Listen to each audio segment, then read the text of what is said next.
son partenaire avant de l'épouser.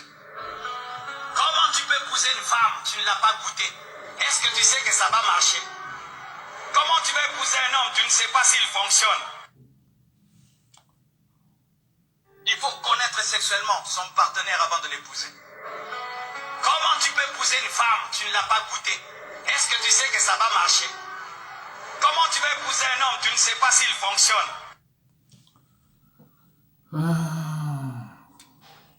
Je parle à moi. Oh, tu veux épouser ma fille? Tu veux épouser ma fille? Je sais comment je l'ai éduquée. Elle boit du lait, elle dort dans la climatisation. Toi, tu vas l'amener dans la chaleur. Tu vas abîmer sa peau? Je dis, ma fille, tu n'as pas bien prié. Ça, quand on demande le pain, Dieu ne donne pas la pierre. Ça, c'est la pierre. Je parle à moi. Tu veux épouser ma fille? Tu sais comment je l'ai éduquée? Elle boit du lait. Elle dort dans la climatisation. Tu vas l'amener dans la chaleur. Tu vas abîmer la peau. Voilà, pasteur. Pasteur Marcelin Zoroba. Toi, tu veux épouser ma fille. Moi, je dans la climatisation. Un homme de Dieu peut dire ça. Yesoka kolisi bana na ye na climatisation, bana ba melaka miliki, bana na ye bana na ye. Un homme de Dieu ne peut pas dire ça. Je ne suis pas sûr que tu vas dans ta maison, moi je vais te donner ma fille. Elle va tomber malade, vous allez venir chez moi, que je paye les soins médicaux. Ou tu épouses ma fille, moi je dois te trouver le travail. Et je dois vous héberger, vraiment mes soeurs. Quelqu'un t'épouse, il est hébergé chez vous. Oh, que gloire à Dieu. Oh, ça c'est Dieu. Vie à mon tour. C'est un processus. Le rôle sans éclat ni beauté. Mais l'obi n'a su. Parce que Marcel Lobi a salaki boyete. Lobi a salaki boyete. Mais, koumela nanzambe wana koumela. L'onzamba fungule ne ba porte. Il y a ça dans la banque. À ça, dans l'affaire étrangère. Alors, il travaille dans la moisson de Dieu. La Bible dit, je bénirai l'œuvre de tes mains. À partir de mon évangile, nous avons fondé la porte. Nous avons sali à combien de temps. Mais à mon je ne peux pas te donner ma fille pour qu'elle souffre. Jamais. Même si je suis prédicateur de la foi. Jamais. Jamais. Oh, ma fille, je te la donne. Je ne suis pas sûr qu'elle va manger. Frère, jamais. Jamais. Est-ce que vous comprenez la gravité? Tu veux épouser ma fille? Tu sais comment je l'ai éduquée? Elle boit du lait. Elle dort dans la climatisation. Tu vas l'amener dans la chaleur. Tu vas abîmer sa peau. Je dis à ma fille, tu n'as pas bien prié. Oh, je dis à ma fille, tu n'as pas bien prié. Donc, il y a ceux qui m'ont parlé au bas à moi, il faut un jeep. Mon bas appelle la climatisation. Mais combien de balles à sont les lalo à l'vin? Papa n'a pas bakonzi. Papa n'a pas tombongo. Papa, c'est pas l'argent qui fait le bonheur du mariage. Si tu n'as pas l'argent, ne te marie pas. Au bébé sa poso. Tu vas abîmer la peau. Si tu n'as pas l'argent, ne te marie pas. Au bébé sa poso. Elle vit les aggraves. C'est la condition sine qua non pour se marier, c'est pas l'argent. Ce n'est pas l'argent. Moi, je connais des gens qui ont des moyens, suffisamment de moyens, des gens à qui Dieu a donné des moyens, mais le baso balaté. Quand il dit au bébé sa poso, et puis on remarque, alors bien deux fois. Alors bien deux fois on a quatre messages là. Et pourquoi? On dirait c'est plus le matériel. Hein? La poso papa. On a vu des gens, nous autres et papa. Il y a des gens aujourd'hui qui sont devenus méconnaissables. Moi, c'est à Kitoko. Mon bel est Kitoko, maladie, yeboy. Poso, oh, baby. Si tu n'as pas l'argent et t'es marié, pour bébé, ça poso. Le mariage sans argent rend poète.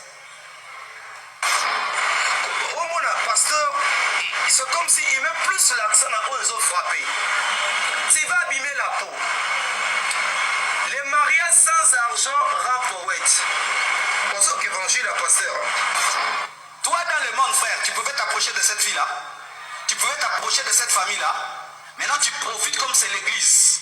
Tu profites comme c'est l'église maintenant de sauter les coudées. et d'aller prendre une fille d'une bonne famille. Toi, dans le monde, frère, tu pouvais t'approcher de cette fille-là, tu pouvais t'approcher de cette famille-là. Bato bandeko ezaka mo ebele na longoli yango na tia suka. Il faut connaître sexuellement son partenaire avant de l'épouser. Comment tu peux épouser une femme, tu ne l'as pas goûté? Est-ce que tu sais que ça va marcher? Comment tu peux épouser un homme, tu ne sais pas s'il fonctionne? Alors bandeko na ba ina bino mo susu Satana alakisaka biso bato na ye à travers misusu ya basinya mandefu. Basinya mandefu. Na tangela bino sataniste musu botala mandefu na ye. Balakisaka bino. Ndeko yazoloba alobi nzambe atomboli ete.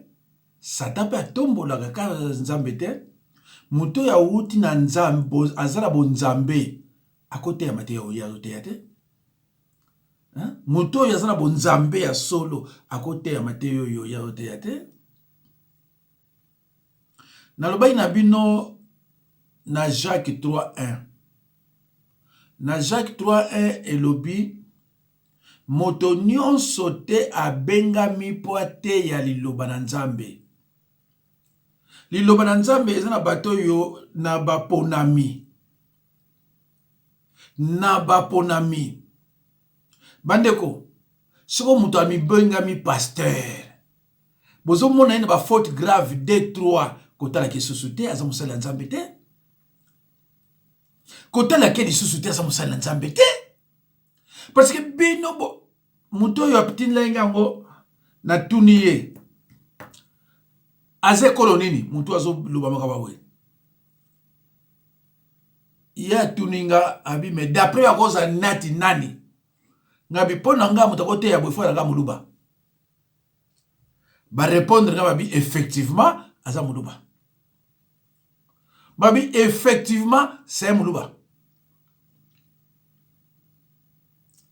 ce qui ba sa musu eza na kati mais c'est ba origine na eza luba nako yebisa bino combien de fois nako yebisa bino combien de fois batu ya boye bangu mtu azozwa mbongo mingi na bakoma nzambe biso rien par rapport à bateau.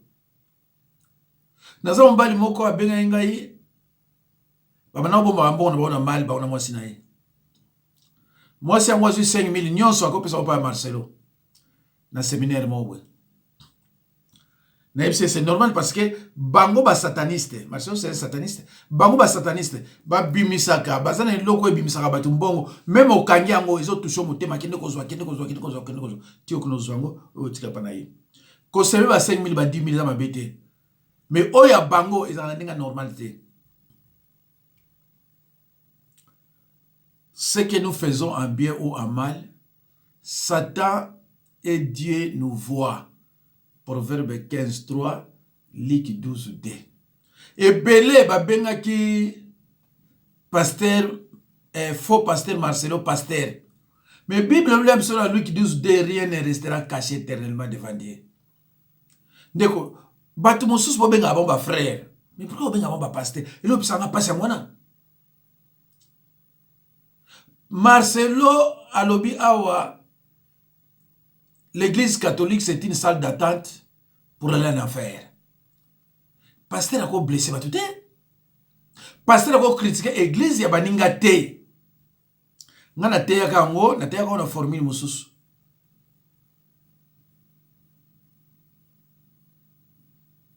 Na te ya na formule mususu. Mais ye a ko choqué mamo batboy. Ta ngana te ya kango na soka ba blessé ba tout. Ale yemba ba catholique ba siliki ba ndiko ba ndiko finga ye tala pasteur bazo finga yo na basali na nzambe mususu pona o déconner na liloba na boy ko kena musika na le globino verset belé Bible ezolo ba biso la mission d'un pasteur c'est de prêcher la bonne nouvelle. Première mission, de prêcher la parole. Deuxième mission, de libérer les captifs. c'est-à-dire la délivrance. Et troisième mission, c'est de guérir les malades. Il y a une différence entre délivrance et guérison. Bino mona Marcelo ça ba délivrance. Bino mona Marcelo a ça tout pas guérir. Non, ye musala na ye aina français amoni ko ganga ndeko nanga. So mon musala nzambe après chaque parole a ganga kama kasi ko ganga na ko ganga. A musala nzambe te. Aza ko influencer bino d'abord na français pour na ba obéi français te et puis abani ko ganga tandi azolo ba awa. Ndeko nanga mwana ya mutu ya mwasi aza vierge. Yo, il faut okende d'abord au goûter. Aza ko recommander ba chrétien. Aza ko recommander ba chrétien. Alobi kende nanu au goûter. Otala soko za malamu to za mabe. Donc chrétien a goûter même 15-25 femmes pour ayoki amo pa mosala nzambe. Ezana batu musu ayoki la ba parate me ayoki la basala nzambe. Yo moi si faut que no goûter mon bali wana ta musu azana e bien te. Et cela est sorti de la bouche d'un pasteur. Yo pasteur batu tu basala seba frère ba veni ko corriger na liloba. Ngai boyo kanga bien. Ngai sona tse liloba na ngai attaque pasteur. Pour frère aya a corriger. Frère on a ko prêcher parole. Ye aya corriger nga. Ça fait combien dans un réseau? Combien de temps dans un réseau social? Ils ont raté. Mais ça raté, vous avez pas raté. Frère faut ébaquer, oh ils ont prêché à sa pasteur. C'est pour cela monde entier les gens me respectent. Bazo benganga. Bazo lubanangai.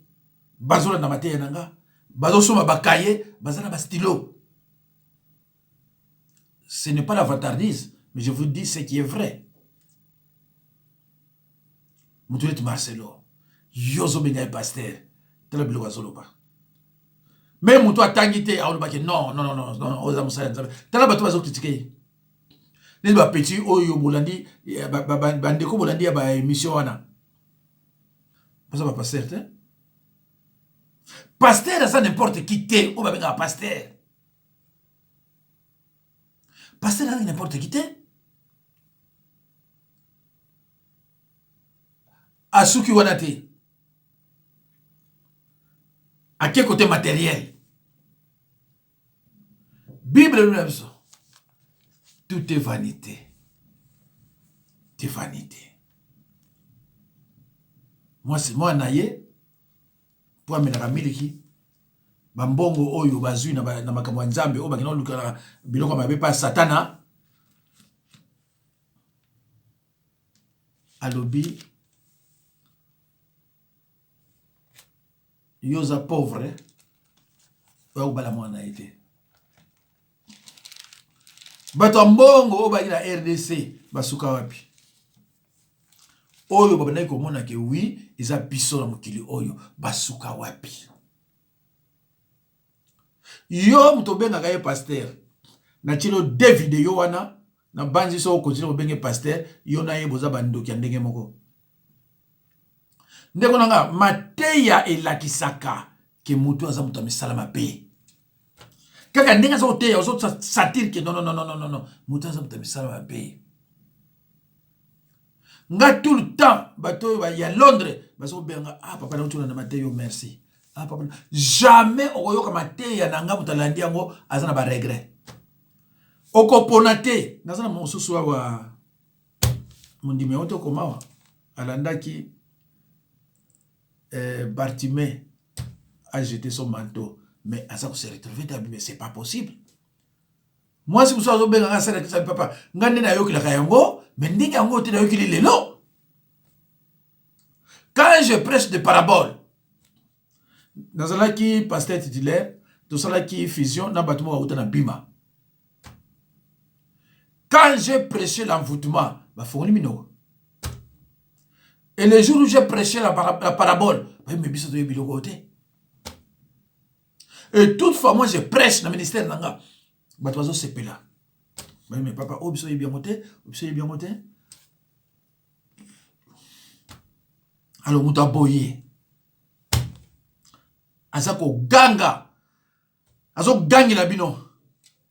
Que pour muta bala a qui nous goûter, moi na moi ça baptisé vierge. Alors que la Bible, ils ont péqué ça. Koya, ko violé. Parce que yo so que pour goûter, okende. Ok, violer moi na bata moi si. Bible les a péqué ça yango. To mona kaba na David ba boma mutu pour violer qui sert na bango. Yo pasteur mutu tinda ke il faut que de goûter. Lo ba que goûter ba na yo ba ndundo. De toute façon, c'est un albinos, à un endroit aussi ma Bible était appréciée. C'est un albinos, à un endroit il y a aussi ma Bible était appréciée. Parce que Paul compare la vie d'un pasteur, la vie d'un soldat ou un moukili. Un pasteur, c'est un soldat, un athlète, un laboureur. Est-ce que Marcelo, soit qui n'a armé, va vous voyer? Vous voyez pourquoi? Vous savez, on a albinos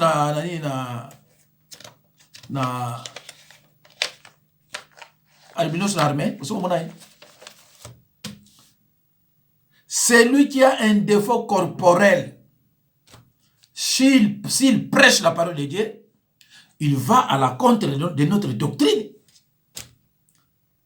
Il va à la contre parce que c'est un défaut corporel. Oh, il y a ça dans moi. Aussi ma Bible a prêché pas tout. D'accord. C'est pour cela, Jésus-Christ disait, ceux qui sont mes frères et sœurs, ce sont ceux qui écoutent la parole de Dieu et qui la mettent en pratique. Yonde konangai olingi te koyeba parole. Yoka awawa, Jésus-Christ à 3 reprises. Azoba Pierre nini, paix mes brebis. À 3 reprises. Deko, vous avez la Bible en français na lingala. Yango, la Bible, dans Jean 21, 15 à 17. Après qu'ils eurent mangé, Jésus dit à Simon-Pierre, Simon, fils de Jonas, m'aimes-tu plus que ne même sais si? Il lui répondit, oui Seigneur, tu sais que je t'aime. Jésus lui dit, paie mes agneaux. Token à 16, il lui dit une seconde fois, Simon, fils de Jonas, m'aimes-tu? Pierre lui répondit, oui Seigneur, tu sais que je t'aime. Jésus lui dit, paie mes brebis. Bazaba brebis na bisote. Bazaba brebis ya yimoko Yesu Masia. Deuxième fois. Na 17, il lui dit pour la 3e fois, Simon, fils de Jonas, m'aimes-tu? Pierre fut attristé de ce qu'il lui avait dit pour la 3e fois. M'aimes-tu? Et il lui répondit, Seigneur, tu sais toutes choses, tu sais que je t'aime. Jésus lui dit, paie mes brebis. Jésus a dit, barabiso yango. Yo o sala oyo Bible zoloba, yo zokino loba na bango, ba goûter, ba tika, ba goûter, ba tika. Mais c'est pas possible ça. Ba recommandation o bazo pesa yo. Yo zoloba nango nini?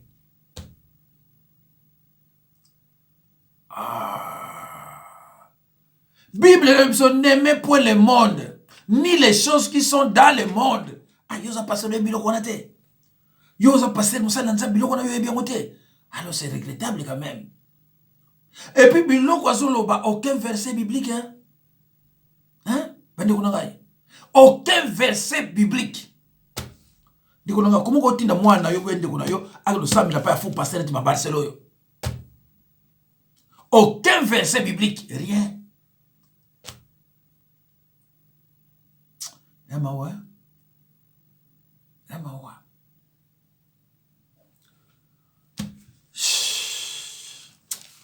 Y'a passé, hein? Bandeko, eza pasi. Il faut connaître sexuellement son partenaire avant de l'épouser. Comment tu peux épouser une femme, tu ne l'as pas goûté? Est-ce que tu sais que ça va marcher? Comment tu vas épouser un homme, tu ne sais pas s'il fonctionne? Oyebi na mutu kuta fongoli munoko. Afongoli munoko. Ah. Oli abima, je suis frère Marcelo, abimi pasteur. Après, on va critiquer pasteur. Non, on va bien le comment. Bandi kunanga. Tozana pasteur moko soki Gédéon soki ivoirien. Gédéon aza ko croire que aza na connaissance biblique. Oyebi motori azo corriger zanani. Azo corriger Marcelo. Et puis tant azo corriger Marcelo, azo corriger. À corriger la sodomie, à corriger l'alcool, à corriger. Fait des comptes, qu'est-ce qui se passe? Pourquoi bah que c'était pasteur congolais? Allez, Nabasi, yaba ivoirien, babaniko corriger Marcelo. Et tant qu'on va corriger, peut-être. Bah faute peut-être la qui c'est que tala boy. Si qu'on yo déshonneur à banani, yaba pasteur congolais. Parce que on y va bien au pasteur, on sa pasteur té. Mais ngai na répondre pasteur wana azo sal siksa o sagalati. Ngai na répondre. Mais tant na répondre ye, ako yeba ke oyo a répondre nga za pasteur. Ako yeba yango sans que ako yeba ke o répondre nga za pasteur. Ngai na kangiye déjà na biloko nga na corriger na ba faute. Mais yeta ma oluka mpa na ngai ako souffrir hein. C'est ça qu'on a moussa dans Nzambe. Baka ngolo ba faute. Wa moussa dans Nzambe te. Ba faute est belle. Oko kanga na erreur, c'est normal. L'erreur est humaine. Faute peut-être moko, ça va. Mais ba faute comme que belle te. Ba faute comme que belle te.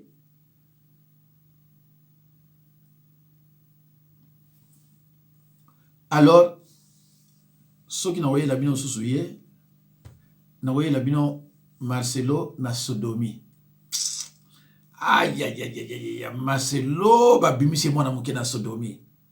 Sozo ganga, batu bakocha au ka. Et ceux qui ont été en français, batu bakocha au ka, babi, ah, c'est un bon.